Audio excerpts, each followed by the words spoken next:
आप सभी को जय मसीह की। आज के दिन के लिए मैं प्रभु यीशु मसीह को धन्यवाद देता हूँ। सारा आदर और महिमा प्रभु यीशु मसीह को मिले। आशा करता हूँ मेरे प्रियो आप सभी प्रभु यीशु मसीह में बहुत ही अच्छे होंगे।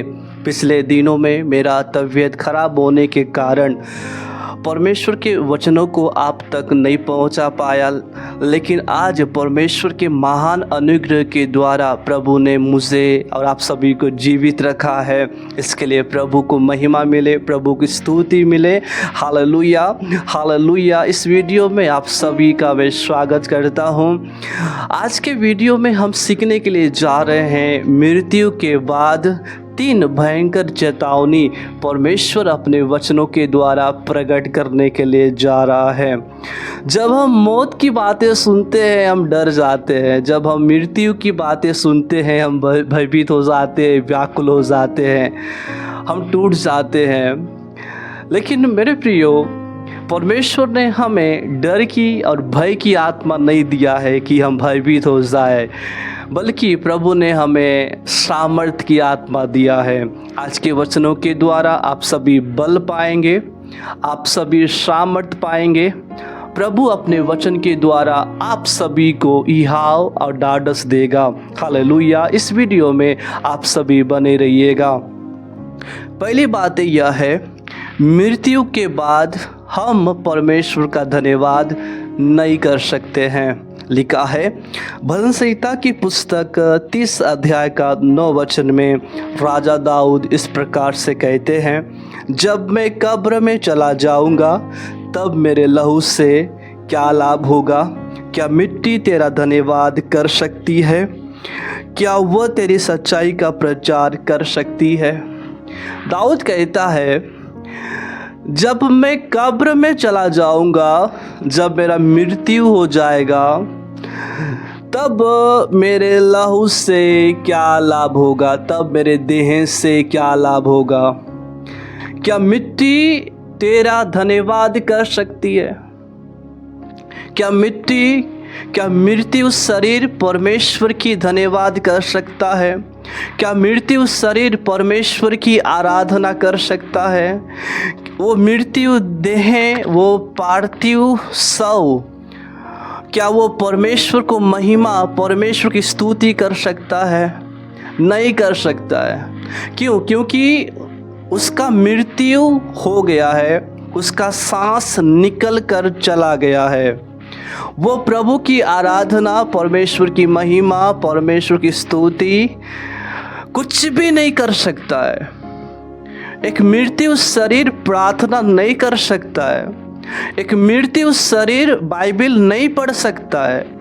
एक मृत्यु शरीर सुसमाचार का प्रचार नहीं कर सकता है। एक मृत्यु शरीर परमेश्वर की उपस्थिति में नहीं बैठ सकता है। एक मृत्यु शरीर चर्च नहीं जा सकता है। एक मृत्यु शरीर परमेश्वर की महिमा नहीं कर सकता है। एक मृत्यु शरीर यीशु मसीह की गवाही नहीं दे सकता है। इसलिए दाऊद कहता है, मैं कब्र में चला जाऊंगा तब मेरे लहू से क्या लाभ होगा? वो मिट्टी परमेश्वर की धन्यवाद नहीं कर सकता। वो मिट्टी परमेश्वर का धन्यवाद, परमेश्वर का महिमा नहीं कर सकता। वो सच्चाई का प्रचार नहीं कर सकता है, कुछ भी नहीं कर सकता है। लेकिन प्रभु का धन्यवाद हो। भजन संहिता 116 अध्याय का 8वें वचन में लिखा है, तूने मेरे प्राण को मृत्यु से बचाया है और मेरी आँख को आंसू बहाने से बचाया है और मेरे पाँव को ठोकर खाने से बचाया है। उसने हमारे प्राण को मृत्यु से बचाया है। क्यों बचाया है? ताकि हम जीवित दशा में परमेश्वर को धन्यवाद दें, जीवित दशा में हम परमेश्वर की महिमा करें। हालेलुया। बहुत सारे ऐसे लोग हैं धन्यवाद नहीं करते, प्रार्थना नहीं करते, वचन नहीं पढ़ते हैं, सुसमाचार प्रचार नहीं करते हैं, आराधना नहीं करते हैं। उपवास नहीं रहते हैं, वे परमेश्वर की उपस्थिति में समय नहीं बिताते हैं। सब कुछ करने के लिए उन लोगों के पास समय उपलब्ध है, लेकिन परमेश्वर के साथ चलने के लिए, वचनों का मनन करने के लिए, बाइबल पढ़ने के लिए उनके पास समय नहीं है, धन्यवाद देने का समय नहीं है। जब वे उनका हालात बिगड़ जाता है, जब उनके जीवन में परेशानी और दुख आता है, तब वे उसके सामने बैठते हैं, उसके सामने प्रार्थना करते हैं। लेकिन जब वे भले चंगे रहते हैं, परमेश्वर का धन्यवाद नहीं करते, परमेश्वर की महिमा नहीं करते हैं। मेरे मसीह में भाई और बहन, प्रभु के प्रिय दास और दासी, सुनिएगा, परमेश्वर ने हमें जीवित रखा है, हमारे प्राण को मृत्यु से बचाया है, हमारे आँख से आंसू बहाने से बचाया है, हमारे पाँव को ठोकर खाने से बचाया है। क्यों? ताकि हम परमेश्वर का धन्यवाद करें। हालेलुया। परमेश्वर हमसे कुछ भी नहीं चाहता है, वो प्रभु हमसे कुछ भी नहीं मांगता है। जो कुछ भी आज हमारे पास है ना, हालेलुया, वो सब प्रभु का है, प्रभु ने हमें दिया है। हम प्रभु को क्या दे सकते हैं? हम यीशु के लहू के बदले क्या दे सकते हैं? मुझे बताइएगा। यीशु के प्राण के बदले, यीशु के दुख के बदले हम क्या दे सकते हैं? हमारे पास क्या है? हमारे पास कुछ भी नहीं है देने के लिए। यीशु ने अपना कीमती लहू को हमारे लिए दिया। हमारे पास देने के लिए क्या है? कुछ भी नहीं है। सब कुछ परमेश्वर ने हमें दिया है। हालेलुया। प्रभु हमसे क्या चाहता है? प्रभु का, परमेश्वर का इच्छा क्या है? कि हम परमेश्वर का धन्यवाद करें, हर एक दुख में, सुख में, आनंद में, निराशा में, आशा में, हर समय हमें परमेश्वर का धन्यवाद करने की ज़रूरत है। Hallelujah, hallelujah. घटी में, भरपूरी में परमेश्वर को महिमा मिले। इसलिए हबक्कूक की पुस्तक में बहुत ही सुंदर वचन लिखा है, चाहे मेरे खेत में अन्न उपजे या न उपजे, मैं यहोवा के कारण आनंदित और मगन रहूँगा। अंजीर के वृक्ष में, हालेलुया, फल लगे या न लगे, मैं यहोवा के कारण आनंदित रहूँगा। हालेलुया। भेड़शाला में भेड़ बकरी रहे या न रहे, तब भी मैं यहोवा के कारण आनंदित और मगन रहूँगा, क्योंकि यहोवा मेरा बल मूल है।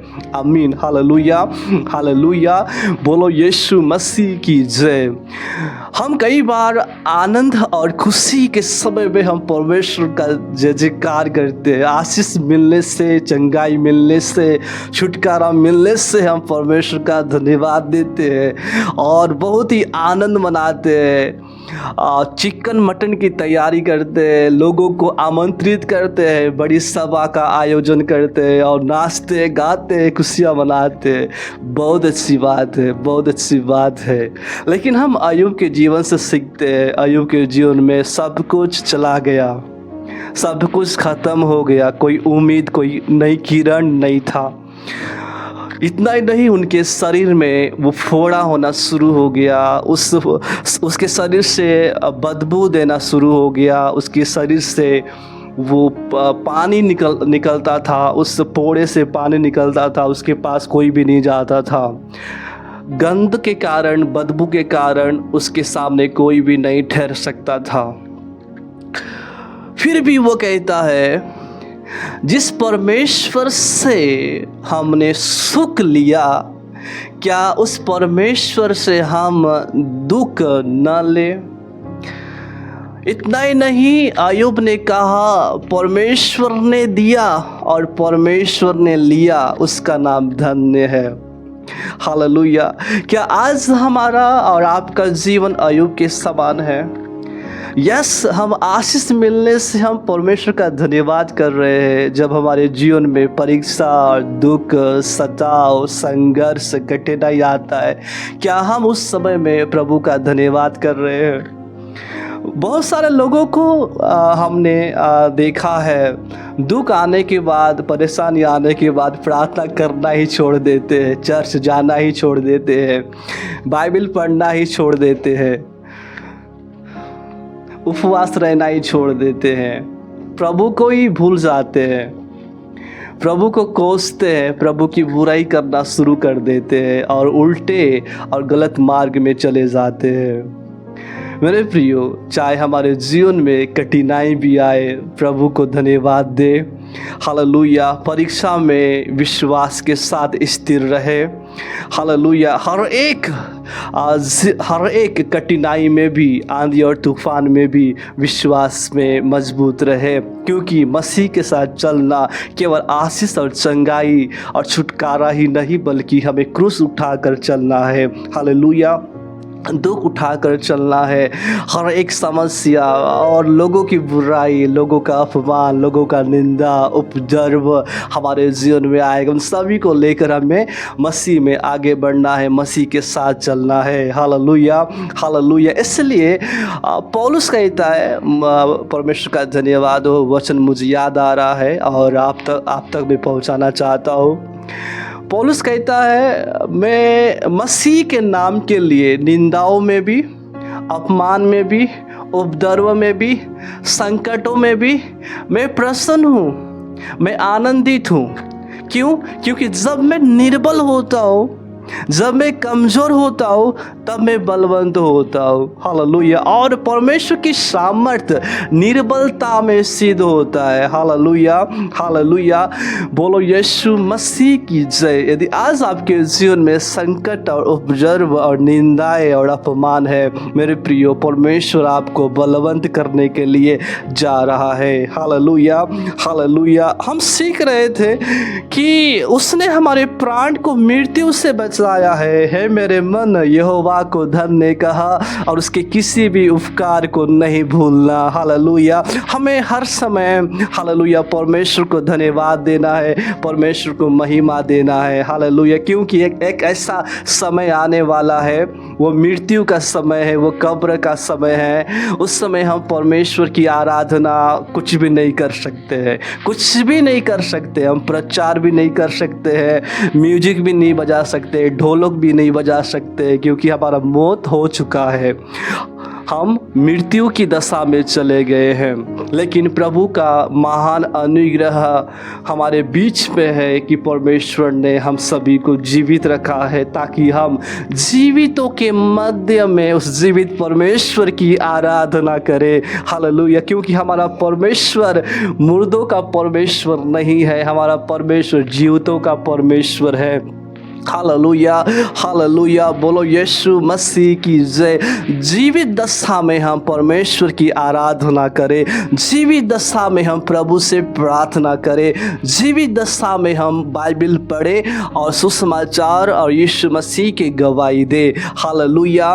यीशु नासरी की जय। भजन संहिता की पुस्तक 6वें अध्याय का 5वें वचन में लिखा है, क्योंकि मृत्यु के बाद तेरा स्मरण नहीं होता, अधोलोक में कौन तेरा धन्यवाद करेगा। मृत्यु के बाद हम प्रभु को याद नहीं कर सकते, हम स्मरण भी नहीं कर सकते कि हमारा प्रभु कैसा है। हम स्मरण भी नहीं कर सकते, याद भी नहीं कर सकते हैं। और अधोलोक में कौन तेरा धन्यवाद करेगा, इसका मतलब अधोलोक में हम परमेश्वर का धन्यवाद नहीं कर सकते हैं। इसलिए जो कुछ भी परमेश्वर ने हमारे जीवन और आपके जीवन में भलाइयाँ किया है, उपकार किया है, चमत्कार किया है, हालेलुया, आशीष से दिया है, उन सभी आशीषों को याद करते हुए परमेश्वर को धन्यवाद दे। मैं आप सभी से कहना चाहता हूँ, बहुत सारे लोग सोचते हैं कि सोना चांदी मिलना आशीष की बातें है, गाड़ी बंगला मिलना वो बहुत बड़ी आशीष की बात है, नौकरी मिलना, बच्चे हो जाना, शादी हो जाना, वीज़ा लगना बहुत बड़ी आशीष की बात है, लॉटरी लगना बहुत बड़ी आशीष की बात है, चर्च बिल्डिंग बनना बहुत बड़ी आशीष की बात है, एक नया पद में जाना एक बहुत बड़ी आशीष की बात है। यस, वो आशीष की बात है। लेकिन मैं आप सभी से कहना चाहता हूँ, सबसे बड़ी आशीष यह है, परमेश्वर ने हमें आपको जीवित रखा है। यदि ये जीवन ही नहीं रहता, आप सोने चांदी का क्या करते, गाड़ी बंगला क्या करते, वो ज़मीन जायदाद कौन इस्तेमाल करता? आप तो इस्तेमाल नहीं करते, लेकिन प्रभु ने आपको जीवित रखा है। यह सबसे बड़ी आशीष है। Hallelujah, hallelujah. सोने और चांदी से बढ़कर आपका जीवन है। गाड़ी और बंगला से बढ़कर आपका जीवन है। हर एक जमीन और जायदाद से बढ़कर आपका जीवन है। हालेलुया। यह जीवन परमेश्वर ने आपको दिया है, यह सबसे बड़ी आशीष है। इसलिए इस जीवन के लिए परमेश्वर का धन्यवाद करें। लिखा है भजन संहिता 71 अध्याय का 23 पद में, जब मैं तेरा भजन गाऊंगा तब अपने मुंह से भी गाऊंगा और अपने प्राण से भी गाऊंगा। जो तूने बचा लिया है जय जयकार करूंगा। Hallelujah, hallelujah. मैं तेरा भजन गाऊंगा, मैं तेरी आराधना करूंगा, मैं प्राण से और अपने मुंह से भी आराधना करूंगा, क्योंकि तूने मुझे बचा लिया है, तूने मुझे जीवित रखा है, तूने मुझे जीवन दिया है। इसलिए मैं आराधना करूंगा, इसलिए मैं तेरा भजन गाऊंगा, इसलिए मैं तेरा धन्यवाद करूंगा, इसलिए जय जयकार करूंगा। हालेलुया। इसका मतलब सबसे बड़ी आशीष जो परमेश्वर ने आपको जीवन दिया है, जो परमेश्वर ने आपको जीवित रखा है, यह सबसे बड़ी आशीष है। Hallelujah, hallelujah. इस जीवन के लिए परमेश्वर का धन्यवाद करें, जो परमेश्वर ने हमारे प्राण को मृत्यु से बचाया है। हालेलुया। ठोकर खाने से बचाया है, हमारे आँख से आंसू बहाने से बचाया है। इसलिए दाऊद कहता है, जो हालेलुया, हालेलुया, मैं तेरा भजन गाऊंगा अपने मुंह से, अपने प्राण से। तूने मुझे बचा लिया है, इसलिए मैं तेरा जय जयकार करूंगा। आमीन। बोलो यीशु मसीह की जय। दूसरा यह है, मृत्यु के बाद हम सच्चाई का प्रचार नहीं कर सकते हैं। कौन तेरा सच्चाई का प्रचार करेगा? कौन तेरा वचन का प्रचार करेगा? हम मृत्यु के बाद परमेश्वर की योजनाओं को पूरा नहीं कर सकते हैं। उस उद्देश्य से, उस बुलाहट के अनुसार हम नहीं चल सकते हैं। परमेश्वर की सेवा को हम पूरा नहीं कर सकते हैं। आज जितने भी जवान हैं, मैं उन सभी से कहना चाहता हूँ, इतना ही नहीं, हर एक मसीह लोगों को, विश्वासियों को, लीडर को, पासवानों को कहना चाहता हूँ। हालांकि बहुत सारे लोग सेवा के लिए समर्पित हैं, लेकिन बहुत सारे लोग भटके हुए हैं, बहुत सारे लोग गलत दिशा की ओर जा रहे हैं। जो परमेश्वर ने आपको एक बुलाहट दिया है, एक योजना दिया है, एक सेवा दिया है, मृत्यु के बाद उस बुलाहट को आप पूरा नहीं कर सकते हैं। उस उद्देश्य और योजना, परमेश्वर की सेवा को आप पूरा नहीं कर सकते हैं। मेरे प्रियो, सच्चाई का वचन का प्रचार करें, यीशु मसीह का प्रचार करें, सुसमाचार का प्रचार करें। जो परमेश्वर ने आपको समय दिया है, उस समय को भली भांति पहचाने। जब हमारा बल घट जाएगा, जब हम निर्बल हो जाएंगे और खटिया में सो जाएंगे, बेड में सो जाएंगे, उस समय हम प्रचार नहीं कर सकते हैं। उस समय हम सच्चाई का प्रचार नहीं कर सकते हैं। हमारे शरीर में एक लाठी उठाने का भी ताकत नहीं होगा तो बाइबल कैसे उठाएंगे? हमारे शरीर में एक या दो कदम चलने के लिए ताकत नहीं होगा तो हम 1 किलोमीटर या फिर पड़ोसी के मध्य में कैसे जाकर हम प्रचार करेंगे? नहीं कर सकते, क्योंकि हम एक स्थायी हो जाएंगे, एक ही जगह हम रह जाएंगे। कोई तो हमें उठा कर ले जाएगा, उठाकर फिर खटिया में लाकर छोड़ देंगे। हम प्रचार नहीं कर सकते, हम सच्चाई का प्रचार नहीं कर सकते हैं। परमेश्वर ने आपको अवसर दिया है, उस अवसर को आप सभी भली भांति पहचानिएगा कि परमेश्वर ने हमें जीवन क्यों दिया है, परमेश्वर ने हमें जीवित क्यों रखा है। आज बहुत सारे जवान ताकतवर है, बहुत सारे जवान शक्तिशाली है, उनके अंदर ताकत है, उनके अंदर जुनून है, उनके अंदर वो समय भी है, वो अवसर भी है कि वे प्रचार कर सकते हैं, वे आराधना कर सकते हैं, वे म्यूजिक बजा सकते हैं, वे परमेश्वर की योजनाओं को, उस बुलाहट को, उद्देश्य को पूरा कर सकते हैं। लेकिन बहुत ही दुख की बात यह है, बहुत सारे जवान वीडियो गेम में फंसे हुए हैं। बहुत सारे जवान, कोई तो लड़की के पीछे भाग रहा है, कोई तो लड़का के पीछे भाग रहा है, बस भागा दौड़ी चल रहा है।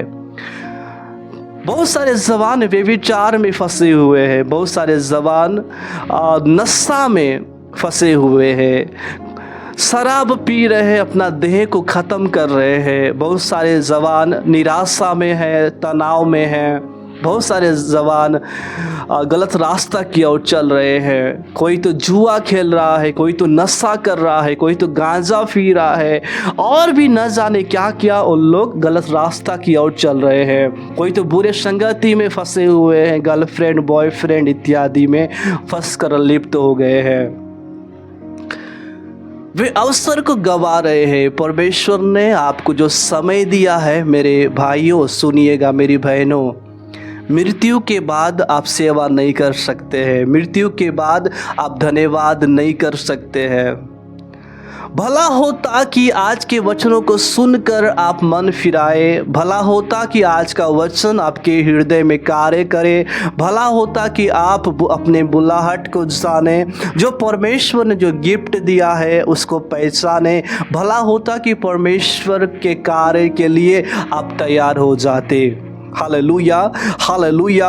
मरकुस रचित सुसमाचार 16 अध्याय का 15 वचन में लिखा है, यीशु मसीह ने कहा और उसने उनसे कहा, तुम सारे जगत में जाकर सारे सृष्टि के लोगों को सुसमाचार प्रचार करो। हम कई बार यह सोचते हैं सुसमाचार प्रचार करना हमारा काम नहीं है, लीडर का काम नहीं है, विश्वासी का काम नहीं है, किसी का काम नहीं है, केवल पास्टर का काम है, केवल नबियों का काम है, केवल भविष्यवक्ताओं का काम है। नहीं, सुसमाचार प्रचार करना हमारा भी काम है। परमेश्वर ने केवल पास्टरों को ही नियुक्त नहीं किया है, परमेश्वर ने आपको भी चुना है। हालेलुया, परमेश्वर ने मुझे भी चुना है। और ये प्रभु किसी एक विशेष लोगों के लिए ये वचन नहीं दे रहा है, किसी एक विशेष लोगों के लिए ये आज्ञा नहीं दे रहा है, बल्कि क्या लिखा है, तुम सारे जगत में जाकर। किसी पास्टर का नाम नहीं है, किसी नबियों का नाम नहीं है, इसमें लिखा है तुम। इसका मतलब प्रभु आपकी ओर इशारा कर रहा है, प्रभु मेरी ओर इशारा कर रहा है। तुम सारे जगत में जाकर सारे सृष्टि के लोगों को सुसमाचार प्रचार करो। हालेलुया, यीशु मसीह की जय। परमेश्वर ने आपको सुसमाचार प्रचार करने के लिए ठहराया है, ताकि आप सुसमाचार के लिए तैयार हो जाए। हालेलुया। मेरे प्रियो, नशा आपके जीवन को नष्ट करेगा, व्यभिचार आपके आत्मिक जीवन को नष्ट करेगा, और अभिलाषाएं आपके विवेक को खत्म करेगा। लेकिन सुसमाचार आपके जीवन को नया बनाएगा, सुसमाचार आपको अनंत जीवन की ओर ले जाएगा। हालेलुया, यीशु नासरी की जय। बोलो यीशु मसीह की जय। दूसरा तीमुथियुस के पत्री 4 अध्याय का 5वें वचन में लिखा है, पर तू सब बातों में सावधान रहा, यस दुख उठा, सुसमाचार प्रचार का काम कर और अपनी सेवा को पूरा कर। यह है परमेश्वर का योजना, यह है परमेश्वर का उद्देश्य। हालेलुया, यह है प्रभु का बुलाहट। लिखा है सब बातों में सावधान रहा, दुख उठा, उसके बाद सुसमाचार प्रचार का काम कर और अपनी सेवा को पूरा कर। याद रखिएगा मेरे लीडर, प्रभु के प्रिय लोगों, प्रभु के प्रिय दास और दासी, सुनिएगा, सुसमाचार में हमें दुख भी आएगा, सुसमाचार प्रचार में तकलीफ भी आएगा, सुसमाचार प्रचार में कठिनाई भी आएगा। हम सोचते हैं कई बार कि सुसमाचार प्रचार करने के लिए तैयार हो जाएंगे, बाइबिल को ले लेंगे हाथों में और हमें फूल माला से स्वागत करेंगे, हमें सोफा में बिठाएंगे, ताली बजाएंगे, बड़े आदर और सम्मान के साथ हमें क्या करेंगे, हमें बिठाएंगे, हमें स्वागत करेंगे। यस, स्वागत करेंगे, ताली भी बजाएंगे, लेकिन कई बार ना हमारे जीवन में कठिनाई भी आता है। परिवार के माध्यम से, लोगों के माध्यम से, समाज के माध्यम से, इतना ही नहीं, सबसे ज़्यादा अपने लोगों से भी बुराई आना शुरू हो जाता है। जिससे आप विश्वास करते हैं उनके माध्यम से भी अपमान आना शुरू हो जाता है, उनके माध्यम से भी निंदाएं आना भी शुरू हो जाता है। लोग उपद्रव भी करना शुरू कर देते हैं। लेकिन उस समय में भी दुख उठाकर सुसमाचार का प्रचार करना, हालेलुया। चाहे हमें आदर मिले या ना मिले, हम आदर के भूखे नहीं है, क्योंकि लोगों का आदर ना कुछ समय के लिए है। आज आपको फूल माला से स्वागत कर रहे हैं, क्या जाने आगे चप्पल को माला बना के स्वागत भी कर सकते हैं। आप सभी जानते हैं जी, यीशु मसीह के सेवा कार्य में लोग बहुत आदर कर रहे थे, बहुत सम्मान कर रहे थे, लोग बड़ाई कर रहे थे, फिर बोलते थे इसके अंदर दुष्ट आत्मा है, इसके अंदर शैतान है, ये तो बड़ाई का बेटा है। देखिएगा, जो लोग आदर कर रहे थे वही लोग क्या कर रहे हैं, बुराई कर रहे हैं। उसी प्रकार हमारे जीवन में भी ऐसे कठिनाई आएगा। चाहे हमें आदर मिले या न मिले, चाहे हमें सम्मान मिले या न मिले, चाहे हमें कुर्सी मिले या न मिले, चाहे हमें सोफा सेट मिले या न मिले, चाहे हमें स्टेज मिले या न मिले, तब भी हम प्रचार करेंगे, हालेलुया। क्योंकि मनुष्य का आदर कुछ समय के लिए है, लेकिन परमेश्वर का आदर हमेशा के लिए है, हालेलुया, हालेलुया। वो प्रभु आपको जीवन का मुकुट देगा, हालेलुया, जो मनुष्यों के आदर से बढ़कर है, आमीन, हालेलुया। क्योंकि आप किसी मनुष्य के लिए सेवा नहीं कर रहे हैं, आप एक व्यक्ति के लिए सेवा नहीं कर रहे हैं, किसी एक संस्था के लिए सेवा नहीं कर रहे हैं, आप परमेश्वर के लिए सेवा कर रहे हैं, क्योंकि प्रभु ने आपको बुलाया है। आप सोच रहे होंगे कि मुझे पास्टर ने बुलाया है, मुझे किस संस्था ने बुलाया है। नहीं, परमेश्वर ने आपको बुलाया है, प्रभु ने आपको बुलाया है, हालेलुया। वो परमेश्वर ने आपको ठहराया है ताकि आप दुख उठाकर सुसमाचार का प्रचार करें, और क्या लिखा है, अपनी सेवा को पूरा करें जो परमेश्वर ने आपको सेवा दिया है।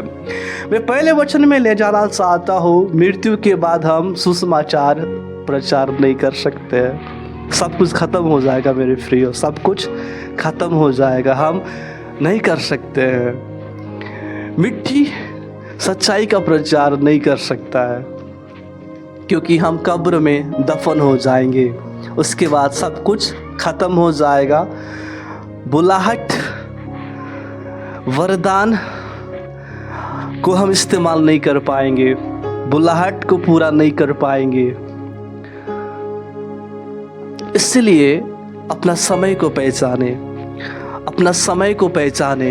ये समय, अपना समय को नशा में बर्बाद न करे, अपना समय को व्यभिचार में बर्बाद न करे, अपना समय को गेम खेलने में बर्बाद न करे, अपना समय को टीवी के सामने 24 घंटा बैठकर बर्बाद न करे, अपना समय को जुआ खेलने में बर्बाद न करे, अपना समय को बुरे संगति में रहकर बर्बाद न करे। बहुत सारे लोग लड़की के पीछे भाग भाग कर वे बूढ़े हो गए हैं, समय को बर्बाद कर लिए हैं। कुछ लोग तो शादी भी नहीं किए होंगे, क्योंकि वही लड़की और वही लड़का चाहिए था, लेकिन नहीं मिल पाया। अपना समय को बर्बाद न करें, क्योंकि समय बहुत कीमती है। यदि ये समय चला जाएगा तो दोबारा लौट कर नहीं आएगा। मैं फिर से और बच्चा में नहीं जा सकता, फिर से मैं छोटा नहीं हो सकता। इसलिए आप जवान हैं तो आप फिर से शिशु अवस्था में नहीं जा सकते हैं। आप सोच रहे हैं कि प्रभु ने 2026 को दिखा दिया, यस, बहुत अच्छा हुआ, बहुत प्रभु का धन्यवाद हो। आप सोच रहे हैं मैं 2027 में काम करूंगा, 2028 में सेवा करूंगा, 2029 में मैं बुलाहट के अनुसार चलूंगा, 2030 में बाइबल पकड़ कर मैं निकलूंगा, 2031 में मैं सुसमाचार का प्रचार करूंगा, 2032 में आत्माओं को जीतूंगा। बहुत अच्छी बात है आपका योजना, लेकिन कल क्या होगा, कल हमने नहीं देखा है, हमने नहीं जाना है। यही साल में क्या होगा, यही महीने में क्या होगा, यही सप्ताह में क्या होगा, क्या आज है, क्या आने वाले समय में हम जीवित रहेंगे कि नहीं रहेंगे। जो परमेश्वर ने आपको ये समय दिया ना, इसी समय में आप तैयार हो जाइए। इसी समय में आप प्रभु के बुलाहट के अनुसार जीना शुरू कर दे। धीरे धीरे परमेश्वर आपको बढ़ाएगा। हालेलुया, हालेलुया, यीशु मसीह की जय। इस ख्यालों में कभी भी मत रहिएगा कि मैं आने वाले साल में सेवा करूंगा, आने वाले साल में मैं तैयार हो जाऊंगा, आने वाले साल में मैं नशा को छोड़ूंगा, व्यभिचार को छोड़ूंगा, पाप को छोड़ूंगा, संसार के व्यर्थ कामों को छोड़ूंगा, उस लड़की को छोड़ दूंगा, उस लड़का को छोड़ दूंगा। आप कभी भी नहीं छोड़ सकते हैं।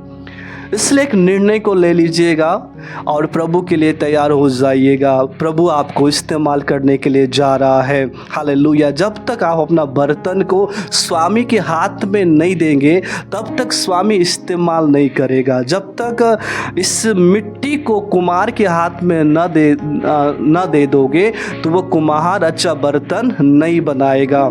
इसलिए अपने आप को प्रभु के हाथों में समर्पित करें और अपना समय को पहचाने। रोमियो की पत्री 13 अध्याय का 11 पद में लिखा है, समय को पहचान कर ऐसा ही करो, इसलिए कि अब तुम्हारे लिए नींद से जाग उठने की घड़ी आ पहुंची है। हर एक लोगों के लिए आज का वचन चेतावनी देने के लिए जा रहा है। समय को पहचान कर ऐसा ही करो। कौन सा समय पहचाने? यह बाइबल का वचन कौन सा समय को पहचानने के लिए कह रहा है? वह है प्रभु का आगमन निकट है, प्रभु का न्याय निकट है, यीशु मसीह का दूसरा आगमन बहुत ही निकट है। उस समय को पहचाने। इतना ही नहीं, अपना जीवन का समय को भी पहचाने। यह समय कुछ समय के लिए दिया गया है। हम नहीं जानते हम कितने साल तक जीवित रहेंगे। हो सकता है 40, 50, 60, 70, 80, 90, 100। हो सकता है मैंने ज़्यादा ही बोल दिया होगा, क्योंकि हम ज़्यादा वर्ष तक जीवित नहीं रह सकते हैं। इसलिए प्रभु का वचन कहता है, समय को पहचान कर ऐसा ही करो। Hallelujah, hallelujah. इसलिए यशायाह की पुस्तक 60 अध्याय का 1 वचन में लिखा है, उठ प्रकाशमान हो, क्योंकि तेरा प्रकाश आ गया है, वो समय आ गया है और यहोवा का तेज तेरे ऊपर उदय हुआ है। जब आप उठेंगे ही नहीं, जब आप करेंगे ही नहीं, कैसे प्रभु इस्तेमाल करेगा? कुछ लोग तो वचन का प्रचार करने के लिए प्रभु से सामर्थ मांगते रहते हैं, प्रभु से सामर्थ मांगते रहते हैं। अच्छी बात है। आराधना करने के लिए सामर्थ मांगते रहते हैं, सामर्थ मांगते हैं। जब तक आप बाइबल को पढ़ोगे नहीं, कैसे प्रभु आपको सिखाएगा? जब तक आप व्यक्तिगत गीतों को, भजन को नहीं गाएंगे, कैसे प्रभु आपको आराधनाओं में आपको लीड करेगा, अगुवाई करेगा? जब आप बाइबल पढ़ोगे, प्रार्थना करोगे, आराधना करोगे व्यक्तिगत में, तब परमेश्वर आपको क्या करेगा? आपको सिखाएगा। आप क्या कर रहे हैं? आप उठ रहे हैं। किसी ने कहा है, जब आप प्रभु के लिए एक कदम बढ़ाते हैं, प्रभु आपके लिए 3 कदम बढ़ाता है। Hallelujah, hallelujah. बस आपको तैयार होने की आवश्यकता है, नींद से जागने की आवश्यकता है, तब यहोवा का प्रकाश आपके ऊपर उदय होगा। Hallelujah, hallelujah. यहोवा का सामर्थ आपके ऊपर उदय होगा। वही प्रभु आपको क्या करेगा? उठाएगा। वही प्रभु आपको इस्तेमाल करेगा। बहुत सारे लोग बुराई में अपना समय को बर्बाद कर रहे हैं, बुराई कर रहे हैं, अपमान कर रहे हैं, निंदा कर रहे हैं, दोष लगाने में अपना समय को बर्बाद कर रहे हैं, व्यभिचार करने में, नशा करने में अपना समय को बर्बाद कर रहे हैं। मेरे प्रिय, अपना समय को बर्बाद न करें, क्योंकि अवसर बहुत ही कीमती है। बाइबल का वचन लिखा है, अवसर को बहुमूल्य समझो, क्योंकि दिन बुरे हैं। अपना समय को पहचाने कि परमेश्वर ने यह समय क्यों दिया है। अंतिम बातें कहकर मैं आज के संदेश को मैं समाप्त करूंगा। न्याय का समय, मृत्यु के बाद क्या होगा? एक न्याय का समय होगा। इब्रानियों की पत्री 9 अध्याय का 27 वचन में लिखा है, और जैसे मनुष्यों के लिए एक बार मरना और उसके बाद न्याय का होना नियुक्त है। Hallelujah, hallelujah. न्याय का होना नियुक्त है। बहुत लोगों का ऐसा विचार है कि मनुष्य मरने के बाद वो दोबारा जन्म लेगा। और बहुत सारे लोगों का कहना यह है मनुष्य मरने के बाद वो बिल्ली के रूप में जन्म लेगा, कुत्ते के रूप में जन्म लेगा, जानवर के रूप में जन्म लेगा, या किसी हमारे ही परिवार में किसी भाई या बहन के रूप में जन्म लेंगे। नहीं, क्योंकि लिखा है मनुष्य के लिए एक बार मरना नियुक्त है, वो एक ही बार मरेगा। और लिखा है उसके बाद न्याय का होना नियुक्त है, वो दोबारा जन्म नहीं लेगा। उसके बाद न्याय का होना नियुक्त है, वो न्याय ठहराया गया है। लिखा है दूसरा कुरिन्थियों की पत्री 5 अध्याय का 10वें वचन में, क्योंकि अवश्य है कि हम सबका हाल मसीह के न्याय आसन के सामने खुल जाएगा, कि हर एक व्यक्ति अपने अपने भले बुरे कामों का बदला जो उसने देह के द्वारा किए हो पाए। हम न्याय से नहीं बच सकते हैं। भले हम भले बुरे काम भी किए हैं, हमारा न्याय होना तय है। हम न्याय से नहीं छिप सकते हैं, क्योंकि मनुष्यों का एक बार मरना और उसके बाद न्याय का होना तय किया गया है। इसलिए मेरे प्रियो, यदि आज बुरे कामों में फंसे हुए हैं, नशाओं में फंसे हुए हैं, व्यभिचार में फंसे हुए हैं और अपना समय को बर्बाद कर रहे हैं, प्रभु आपका न्याय करेगा। प्रभु आपका न्याय करेगा। क्यों? क्योंकि परमेश्वर ने आपको जीवन दिया है। जीवन बहुत ही कीमती है। उस जीवन को लेकर आप क्या किए? उस जीवन को आप कैसे इस्तेमाल किए? जीवित रहते समय आप किसका प्रचार किए? क्या नौकरी का प्रचार किए? क्या संस्था का प्रचार किए? आप किसका प्रचार किए? क्या वचन का प्रचार किए या सुसमाचार का प्रचार किए? आप किसके लिए जिए? क्या आप लड़की के लिए जिए या लड़का के लिए जिए, या नौकरी के लिए जिए, या सोने और चांदी को पाने के लिए जिए, या जमीन जायदाद को पाने के लिए जिए? आप किसके लिए जिए? ये प्रभु हिसाब करेगा, ये प्रभु न्याय करेगा। क्योंकि परमेश्वर ने आपको ये जीवन मनमानी करने के लिए बिल्कुल भी नहीं दिया है। बुरे संगति, अभिलाषा, व्यभिचार, नशा में रहने के लिए परमेश्वर ने आपको ये जिंदगी नहीं दिया है। इसलिए लिखा, हर एक व्यक्ति अपने अपने भले और बुरे कामों का बदला पाएगा, वो प्रतिफल पाएगा। यदि आज आप अच्छा काम कर रहे हैं तो प्रभु आपको प्रतिफल देगा। यदि आज आप बुरा काम कर रहे हैं, प्रभु आपको प्रतिफल देगा। लिखा है जो उसने देह के द्वारा, इसका मतलब जीवित रहते समय जो उसने पाप किया है या भलाई किया है, वो प्रतिफल वो पाएगा। हालेलुया। प्रभु के नाम की स्तुति हो। प्रभु यीशु मसीह को महिमा मिले। मेरे मसीह में भाई और बहन, इस वीडियो को देखने वाले सभी लोगों से मैं कहना चाहता हूँ, अंतिम समय में हमने 3 बातें सीखा। मृत्यु के बाद हम धन्यवाद नहीं कर सकते हैं, मृत्यु के बाद हम सच्चाई का प्रचार नहीं कर सकते हैं, और उसके बाद एक न्याय का समय होगा जो हम सभी के लिए है।